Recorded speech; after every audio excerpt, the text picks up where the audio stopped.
Welcome to the Daughter Arise channel. My name is Yvonne and this channel is all about bringing you news and content about childhood sexual abuse. On this channel I share things around my experience of going through childhood sexual abuse. I also do news stories and add my commentary and thoughts to them.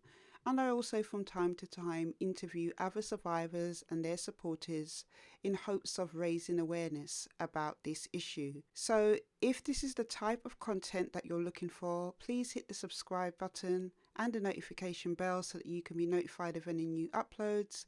And if you like the content, please hit the thumbs up. So today's story comes from the Daily Mail. It is about a 12-year-old girl who was rushed to hospital with stomach pains after giving birth to her brother's baby. I will leave a link to the story in the description box below for you to check out for yourself. A 12-year-old girl who was rushed to hospital with stomach pains gave birth to her brother's baby a short time later, a court has heard. The girl had been just 11 when she was raped by her 14-year-old brother in the family home. Swansea Crown Court heard the siblings were growing up in a dysfunctional household where the parents exercised little control and created a culture of secrecy and lies, and where there were blurred sexual boundaries. The teenage father, who is now 16 and cannot be identified for legal reasons, had previously pleaded guilty to 2 counts of statutory rape when he appeared in the dock for sentencing. Georgina Buckley, prosecutors said the offending came to light when the girl was rushed to hospital in the early hours of the morning, suffering with severe stomach pains. Within a couple of hours, she had given birth. The court heard a midwife carefully asking the girl whether she had sex, and the youngster replied that she didn't know. When asked if she had consented, she said she thought so, but she wasn't sure. Miss Buckley said it was not clear whether the girl realised she was pregnant or not. She told the midwife that she had not known, but was overheard telling other people in the hospital that she had known.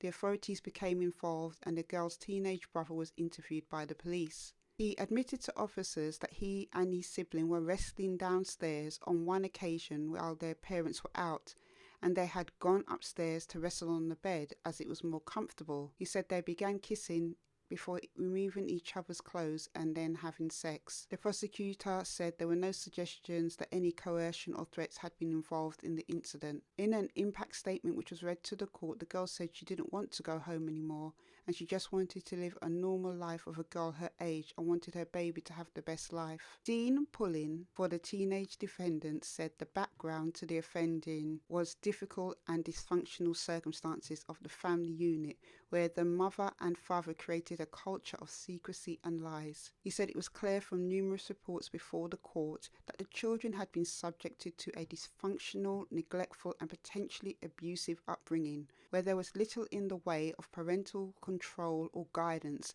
and there were blurred sexual boundaries. The barrister said the defendant had been routinely exposed to pornography in the family home from the age of 10. Mr. Pullin said children are the products of their upbringing and the environment they are exposed to. Court heard the defendant is now living with foster parents, is responding well to their positive influence and is remorseful. The barrister invited the court to follow the recommendations contained in the reports and impose a non-custodial sentence, arguing custody would achieve little but cost a great deal. Judge Christopher Vosper QC made the teenager the subject of a 2-year youth offending referral order with a supervision requirement and an activity requirement. The defendant will also be registered as a sex offender for 30 months. So as you heard from that story, such a sad state of affairs. I think in this case that the judge has made the right decision. One of the things that I think has baffled me about this story is that if they had reports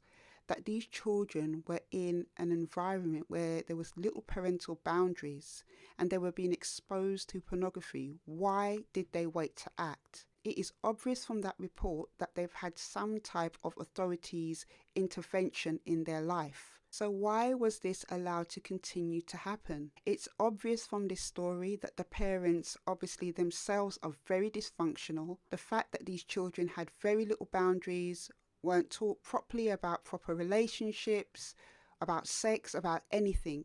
the parents have failed the both of them. I think that it is absolutely shocking that this 11-year-old girl ended up pregnant, but at the end of the day, it was always going to be a recipe for disaster in the environment that they grew up in. It's just a really sad state of affairs.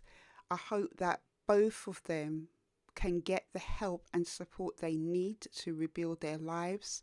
I'm glad that they have been removed from their parents' care. Peer-on-peer sexual abuse is very, very common. And I hope that this story will kind of bring it more to light, that people have more of a discussion about this. And I have supported people through my organisation, Daughter Rise, who had this type of incidents happen to them in their childhood with an older brother, with an older sister. These type of incidents are really common. I do hope as well that the police or the courts will further investigate how this was allowed to happen to these two young people. So that is it for this story. As I mentioned, I'll leave it in the description box below. Until the next video, take care.